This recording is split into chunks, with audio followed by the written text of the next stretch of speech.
அஸ்ஸலாமு அலைக்கும். எல்லாத்துக்கும் வணக்கம். வாங்க, பிஸ்மில்லா. இன்றைக்கி எங்கள் வீட்டில் என்ன தெரியுங்களா, சூப்பர் சாப்பாடு, பிரியாணி, ஐஸ் பிரியாணி.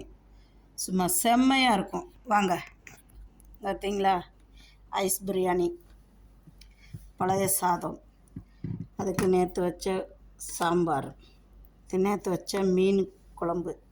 அது சுண்டுன பிற்பாடு தான் மீன் குழம்போட டேஸ்ட்டு செம்மையாக இருக்கும். உடம்புக்கு அவ்வளோ ஹெல்த்தியான ஃபுட்டு பழைய சாதம். நமக்கு தான் தெரியல. அந்த காலத்தில் உள்ளவங்களாம் பழைய சாதம் சாப்பிட்டாங்க, எல்லோரும் நல்லா இருந்தாங்க. இப்போ இருக்கிறவங்களுக்கு பர்கர், பீஸா இதை வாங்கி கொடுத்து நோயை நம்மளாவே கூப்பிட்டுக்குறோம் வீட்டை தேடி. அதனால் தயவுசெய்து பிள்ளைங்களுக்கு இப்போ இருந்தே பழைய சாதத்தை கற்றுக் கொடுங்க. பழைய சாதம் சாப்பிட்டவங்களாம் 100 வயசு வரதில் வாழ்ந்தாங்க.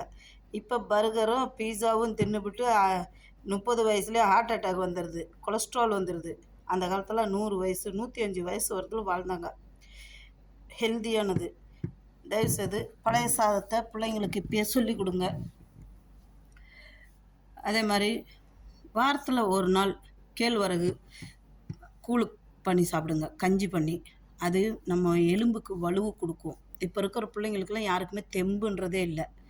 அதனால் கேழ்வரகு கூழு வாரம் ஒரு நாள், கம்பங்கூழு ஒரு நாள், சோளம் கூழு ஒரு நாள், இந்த மாதிரி பழைய சாதம் ஒரு நாள், இதெல்லாம் சாப்பிடுங்க. உடம்பு ஹெல்த்தியாக வச்சுக்கோங்க.